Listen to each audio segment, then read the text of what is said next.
زنانی هستن خب به صورت طبیعی خداوند بهشون جمال و زینت و آرایش خاصی داد. زن مثلا زینت نمیکنه اما واقعا خداوند بهش زیبایی و جمال داده، جمال و زیبایی که تحریک ایجاد میکند، ایجاد فتنه میکند. حق نداره.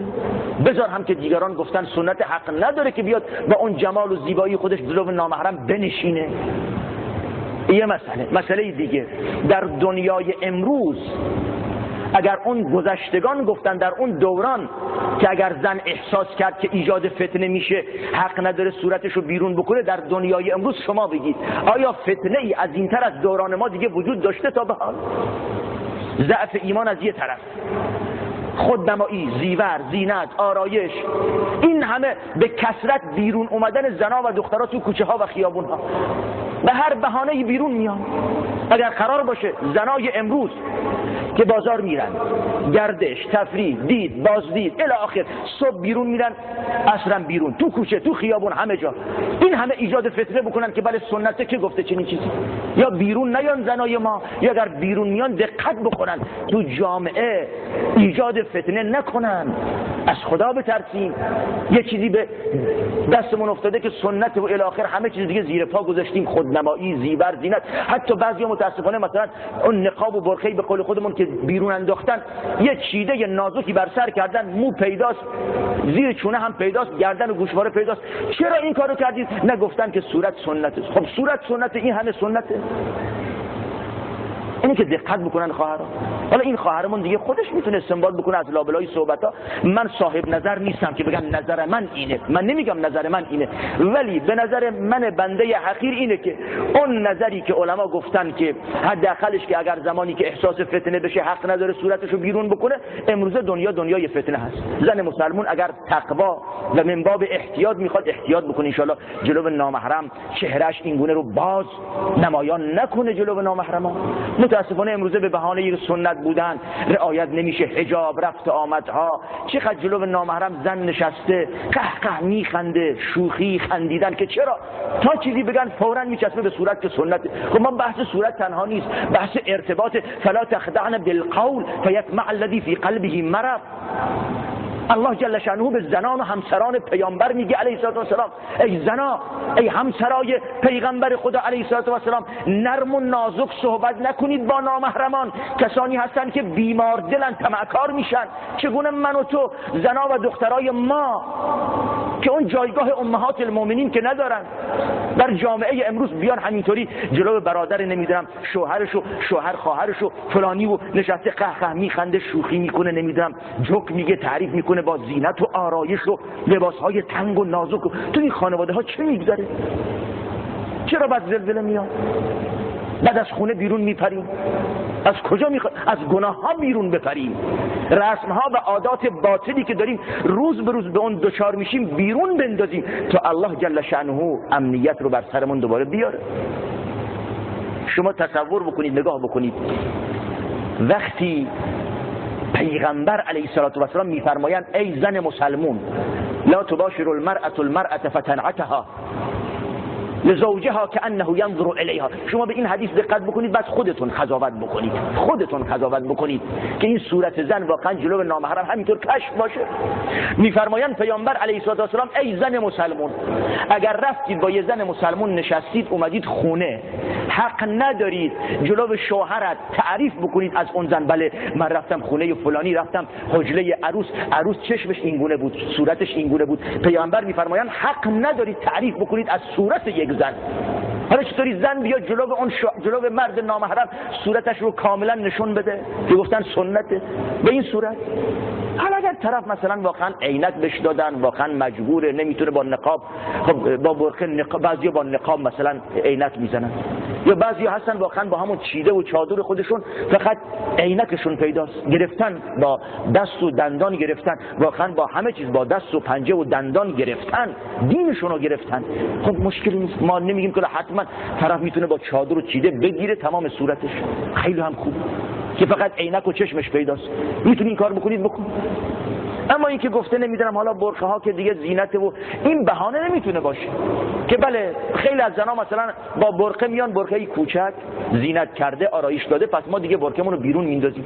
اگه اینطوری باشه بعضی از زنا و دخترها بیرون میان با چیده نازک، یه زن بگه ها اونا که چیدهشون نازکه مثلا بدون چیده هم بیرون میاد، این که دلیل نشد که شما چیدهتون و چادرتون رو کلوف بکنید، شما اون نقابتون اون برقتون رو بزرگ بکنید، بذارن بهتون بگن پیرزن، بذار چند روزی بهتون بگن. شما به خاطر خدا احتیاط دینتون بکنید ان شاء الله. متاسفانه تو این قضیه خیلی مسائل و مشکلات داریم، تو قضیه ارتباط میان زنان و دختران به اصطلاح با نامحرمان مسائل و مشکلات گوناگونی هست. من فهرستوار به عرضتون میرسونم دیگه وقتتون نمیگیرم. در رابطه با محرم و نامحرم ببینید قرآن پروردگارمون، من یه توصیه دارم قبل از این به خواهرها برن سوره نور با تفسیر و معنا بخونن تا نگن که پشت این تریبون ها و میکروفون ها هی شیخ و مله ها میان میگن زنها حجاب و پوشش و الی آخر. خودتون برید تا مستقیم فرمان الله همون گونه که نمازو میخونید به امر الله، پوششت، لباست، حجابت، طرز صحبت کردنت، طرز حضورت در محضر و حضور نامحرمان به امر الله. الله مشخص کرده که محرمته و که نامحرمه. این دیگه حرف شیخ و ملا نیست. خیلی وقتا بلاها برخواسته از همین بی احتیاطی ها، خلوت کردن ها.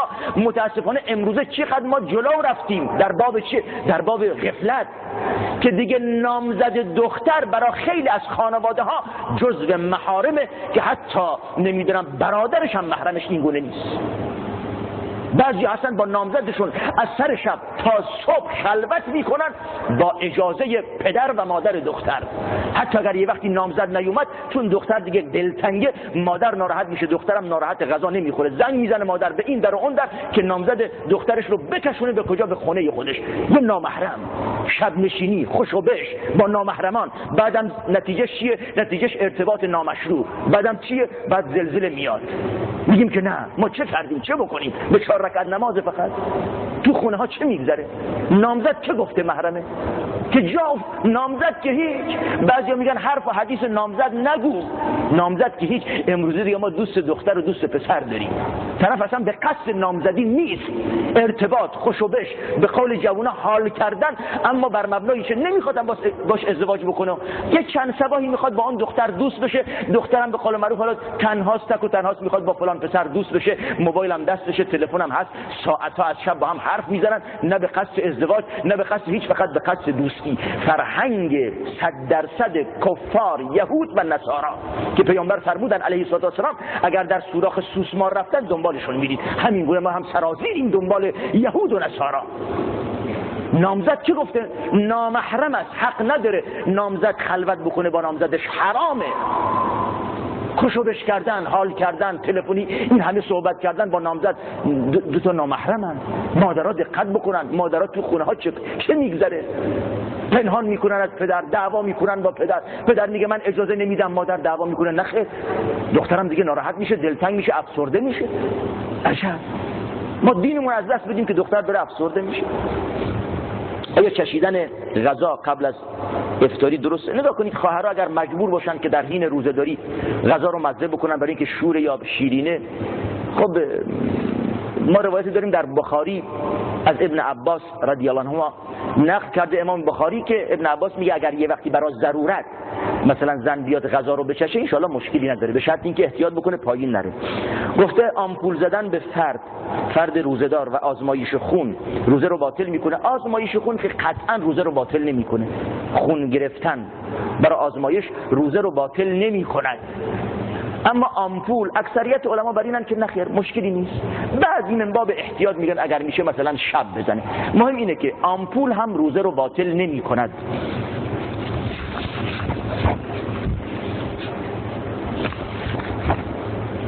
وقتی دو زوج جوان هم دیگر رو دوست دارن اما پدر و مادر یکی از این زوجها راضی نیست، به نظر من سوال در رابطه با دو تا زوج نیست، دو تا جوان میخوان با هم ازدواج بکنن، به هم دیگه علاقه‌مندن، پدر و مادر یکی از اون دو طرف راضی نیست. من خواهشی دارم از هم پدران و مادران، هم از جوونا، هم از دخترها و هم از پسرها. بگید پسرا، دخترا، جوونای ما، شما اینقدر به این پدر و مادر بیچاره حق بدید. بچه رو با 1001 مشکل بزرگ میکنن. آرزوی پدر و مادر چیه؟ که این دختر و این پسر ازدواج بکنن، به حجله بخت دارن، آرزوی دیرینه شونه که به حجله بخت بفرستن. حالا دختر میاد از یه طرف، پسرم از یه طرف، بدون مشورت، بدون که پدر و مادر خبرشون بشه، برای خودشون نامزد انتخاب میکنن، رفت و آمد دارن، ارتباط دارن. پدر و مادر از کجا میشنون؟ از دوست، از رفیق، از کوچه، از بازار که دختر شما نامزد داره. آیا واقعا این پدر و مادر ناراحت نمیشن؟ بی انصافی نیست؟ شما دو تا جوون با هم دوستید، جوون نامزدی میکنه بهت خبر نمیدید، چقدر ناراحت میشید؟ دست در نکنه با هم دوست بودیم، همینقدر بهم خبر ندادید. بعد میگید نه من معذرت میخوام، فلان شد چنان شد. پدر و مادر حق ندارن که این دختر قبل از اینکه با اون بچه نامزد بشه بیاد بگه من پدر دارم، من مادر دارم. به دخترمون اگر یه جوون تماس گرفت و زنگ زد و سر راهش وایساد من دوست دارم میخوام باهات ازدواج بکنم، دختر خیلی راحت بگه اگه واقعا میخوای با من ازدواج بکنی من پدر دارم، من مادر دارم، من بی صاحب نیستم. جوون هم به همین صورت. دختر مسلمان خواهر خودت قرار بده. دوست دارید یه جوون بیاد بدون خبر پدر و مادرت، بدون خبر خودت ای برادر نامزدی بکنه، ارتباط برقرار بکنه با خواهرت؟ دوست ندارید. چرا اون چه که برای خودت دوست ندارید برای دختر مردم انجام میدید؟ اینه که دخترها پسرها میان خودشون نامزدی میکنن، بعد پدر و مادر میگن نخیر ما اصلا راضی نمیشیم، بعد به هم میخوره، دلتنگی، گرفتاری، دختر مریض میشه، پسر مریض میشه. بیایم حالا اگر فرضاً بچه‌هامون هم اشتباه کردن، پدرها و مادرها اگر واقعا اون دختر اون پسر از نظر اخلاقی، از نظر دینی و رفتاری خوبن، ما انشالله عفو و گذشت داشته باشیم. بذار انشالله دست این دوتا دختر و پسر به عاقبتشون بدیم انشالله.